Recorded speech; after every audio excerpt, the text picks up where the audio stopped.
ನಮಸ್ಕಾರ ಸ್ನೇಹಿತರೆ, ಸಮಯ ಬದಲಾಗುತ್ತದೆ ಎಂದು ಎಲ್ಲರೂ ಹೇಳುತ್ತಾರೆ. ಆದರೆ ಸತ್ಯವೇನೆಂದರೆ, ಸಮಯ ಬದಲಾಗುವ ಮುನ್ನ ನೀವು ನಿಮ್ಮನ್ನು ಬದಲಿಸಿಕೊಳ್ಳಬೇಕು. ನೀವು ನಿಮ್ಮನ್ನು ಬದಲಿಸಿಕೊಂಡ ದಿನವೇ ನಿಮ್ಮ ಸಮಯವೂ ಬದಲಾಗುತ್ತದೆ. ಇಂದಿನ ಈ ವಿಶೇಷ ಕಾರ್ಯಕ್ರಮದಲ್ಲಿ ನಾವು ಕುಂಭ ರಾಶಿಯವರ ಮೇ 2026ರ ಸಂಪೂರ್ಣ ಮಾಸಿಕ ಭವಿಷ್ಯವನ್ನು ತಿಳಿಯಲಿದ್ದೇವೆ. ಈ ತಿಂಗಳು ನಿಮ್ಮ ಆರೋಗ್ಯ, ಶಿಕ್ಷಣ, ಪ್ರೇಮ ಜೀವನ, ವೃತ್ತಿ ಮತ್ತು ವ್ಯಾಪಾರ ಹೇಗಿರಲಿದೆ? ಗ್ರಹಗಳ ಚಲನೆ ನಿಮಗೆ ಯಾವ ಸಂದೇಶ ನೀಡುತ್ತಿದೆ? ಎಲ್ಲವನ್ನೂ ವಿವರವಾಗಿ ನೋಡೋಣ. ವಿಡಿಯೋ ಪ್ರಾರಂಭಿಸುವುದಕ್ಕೂ ಮುನ್ನ ಎಂದಿನಂತೆ ನಮ್ಮ ವಿನಂತಿ ಎಂದರೆ, ನೀವಿನ್ನೂ ನಮ್ಮ ಚಾನೆಲ್ ಸಬ್ಸ್ಕ್ರೈಬ್ ಮಾಡಿಲ್ಲವೆಂದರೆ ಈ ಕೂಡಲೇ ನಮ್ಮ ಚಾನೆಲ್ ಅನ್ನು ಸಬ್ಸ್ಕ್ರೈಬ್ ಮಾಡಿ. ಜತೆಗೆ ನಮ್ಮೆಲ್ಲ ವಿಡಿಯೋಗಳ ನಿರಂತರ ಅಪ್ಡೇಟ್ಸ್ಗಳಿಗಾಗಿ ತಪ್ಪದೇ ಪಕ್ಕದ ಬೆಲ್ ಐಕಾನ್ ಬಟನ್ ಕೂಡ ಕ್ಲಿಕ್ ಮಾಡಿ. ನಿಮ್ಮ ಜೀವನದಲ್ಲಿಯೂ ಏನಾದರೂ ಸಮಸ್ಯೆಗಳು ಬಾಧಿಸುತ್ತಲಿದ್ದರೆ ಈ ಕೂಡಲೇ ಸ್ಕ್ರೀನ್ ಮೇಲೆ ಕಾಣ್ತಿರುವ ನಮ್ಮ ಗುರೂಜಿ ನಂಬರ್ಗೆ ಕರೆ ಮಾಡಿ ಶೀಘ್ರವೇ ಶಾಶ್ವತ ಪರಿಹಾರ ಕಂಡುಕೊಳ್ಳಿ. ಸ್ನೇಹಿತರೆ, ವರ್ಷ 2026ರ ಮೇ ತಿಂಗಳಲ್ಲಿ ನಿಮ್ಮ ರಾಶಿಯ ಗ್ರಹಗತಿಗಳನ್ನು ಗಮನಿಸಿದರೆ, ರಾಹು ನಿಮ್ಮ ಮೊದಲನೇ ಮನೆಯಲ್ಲಿದ್ದಾನೆ. ಡಿಸೆಂಬರ್ 2026ರವರೆಗೆ ಇಲ್ಲೇ ಇರುತ್ತಾನೆ. ಶನಿ ಮತ್ತು ಮಂಗಳ 2ನೇ ಮನೆಯಲ್ಲಿದ್ದಾರೆ. ಸೂರ್ಯ ಮತ್ತು ಬುಧ 3ನೇ ಮನೆಯಲ್ಲಿ, ಶುಕ್ರ 4ನೇ ಮನೆಯಲ್ಲಿ, ಗುರು 5ನೇ ಮನೆಯಲ್ಲಿ ಮತ್ತು ಕೇತು 7ನೇ ಮನೆಯಲ್ಲಿ ನೆಲೆಸಿದ್ದಾರೆ. ಕುಂಭ ರಾಶಿಯವರಿಗೆ ಇದು ಶನಿದೇವನ ಶನಿಸಾಡೆಸಾತಿಯ 3ನೇ ಹಂತದ ಸಮಯ. ಈಗ ಈ ಗ್ರಹಗಳ ಚಲನೆ ಅಥವಾ ಸ್ಥಿತಿಗತಿಗಳು ಮೇ ತಿಂಗಳಿನಾದ್ಯಂತ ನಿಮ್ಮ ಜೀವನದ ಮೇಲೆ ಹೇಗೆ ಪ್ರಭಾವ ಬೀರುತ್ತದೆ ಎಂದು ಈಗ ಒಂದೊಂದಾಗಿ ತಿಳಿಯೋಣ. ಮೊದಲನೆಯದಾಗಿ, ಮೇ ತಿಂಗಳಿನಲ್ಲಿ ನಿಮ್ಮ ವ್ಯಕ್ತಿತ್ವ ಮತ್ತು ಆರೋಗ್ಯದ ಕುರಿತಾಗಿ ನೋಡುವುದಾದರೆ, ರಾಹು ನಿಮ್ಮ ಮೊದಲನೇ ಮನೆಯಲ್ಲಿರುವುದರಿಂದ ನಿಮ್ಮ ಬುದ್ಧಿಶಕ್ತಿ ಅತ್ಯಂತ ಚುರುಕಾಗಿರುತ್ತದೆ. ನೀವು ಹಾರ್ಡ್ ವರ್ಕ್ಗಿಂತ ಸ್ಮಾರ್ಟ್ ವರ್ಕ್ ಮಾಡಲು ಇಷ್ಟಪಡುತ್ತೀರಿ. ಆದರೆ ಜನರು ನನ್ನನ್ನು ಯಾಕೆ ಹೊಗಳುತ್ತಿಲ್ಲ, ನನಗೆ ಯಾಕೆ ಗಮನ ಸಿಗುತ್ತಿಲ್ಲ ಎಂಬ ಆಲೋಚನೆ ನಿಮ್ಮನ್ನು ಕಾಡಬಹುದು. ಆರೋಗ್ಯದ ಬಗ್ಗೆ ಎಚ್ಚರಿಕೆ. ಮೇ 15ರ ಮೊದಲು ನೀವು ನಿಮ್ಮ ಚರ್ಮದ ಬಗ್ಗೆ ಹೆಚ್ಚಿನ ಕಾಳಜಿ ವಹಿಸಬೇಕು. ಇನ್ಫೆಕ್ಷನ್ ಸಾಧ್ಯತೆ ಇರುವುದರಿಂದ ಬಿಸಿಲು ಮತ್ತು ಧೂಳಿನಿಂದ ದೂರವಿರಿ. ಅಷ್ಟೇ ಅಲ್ಲ, ಹೊರಗಿನ ಆಹಾರ ಸೇವನೆಯಿಂದ ಹೊಟ್ಟೆಗೆ ಸಂಬಂಧಿಸಿದ ಸಣ್ಣ ಪುಟ್ಟ ತೊಂದರೆಗಳು ಕಾಣಿಸಿಕೊಳ್ಳಬಹುದು.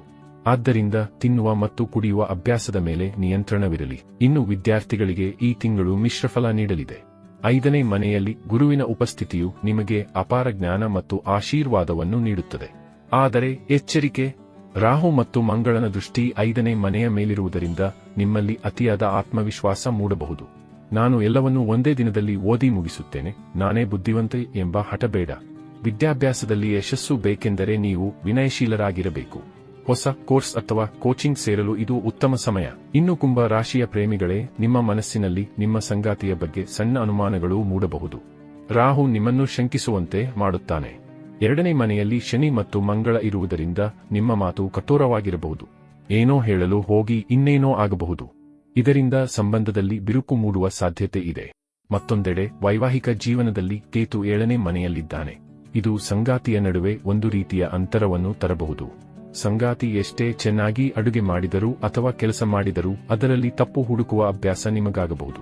ಇಂತಹ ಸಣ್ಣ ವಿಷಯಗಳಿಗೆ ಜಗಳ ಮಾಡಬೇಡಿ. ನಿಮ್ಮ ಸಂಗಾತಿ ಈ ತಿಂಗಳು ಪ್ರಯಾಣ ಅಥವಾ ಕೆಲಸದ ಒತ್ತಡದಲ್ಲಿ ಇರಬಹುದು, ಅವರನ್ನು ಅರ್ಥ ಮಾಡಿಕೊಳ್ಳಿ. ಇನ್ನು ಅದೃಷ್ಟ ಮತ್ತು ವೃತ್ತಿಜೀವನ. ಈ ತಿಂಗಳ ಅತ್ಯಂತ ವಿಶೇಷ ಸುದ್ದಿ ಎಂದರೆ ಮಾಲವ್ಯ ರಾಜಯೋಗ.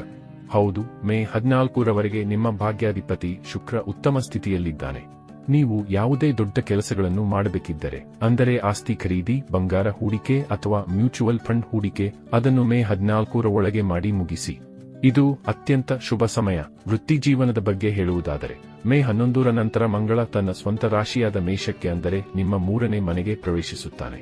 ಇದು ನಿಮ್ಮ ಧೈರ್ಯ ಮತ್ತು ಶಕ್ತಿಯನ್ನು ಹೆಚ್ಚಿಸುತ್ತದೆ.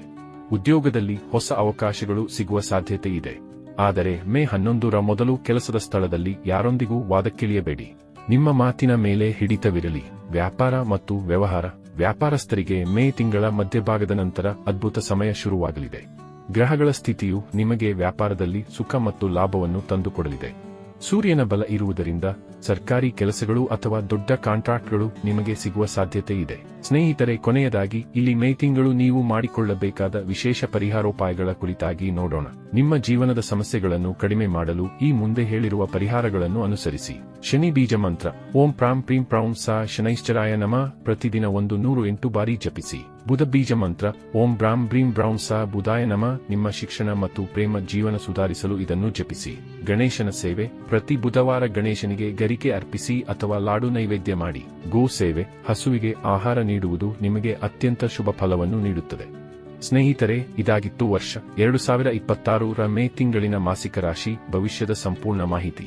ವಿಡಿಯೋದಲ್ಲಿ ನೀಡಲಾಗಿರುವ ಮಾಹಿತಿ ನಿಮಗೆ ಇಷ್ಟವಾದಲ್ಲಿ ಲೈಕ್ ಮಾಡಿ, ಶೇರ್ ಮಾಡಿ ಮತ್ತು ನಮ್ಮ ಚಾನೆಲ್ ಅನ್ನು ಸಬ್ಸ್ಕ್ರೈಬ್ ಮಾಡಲು ಮರೆಯಬೇಡಿ.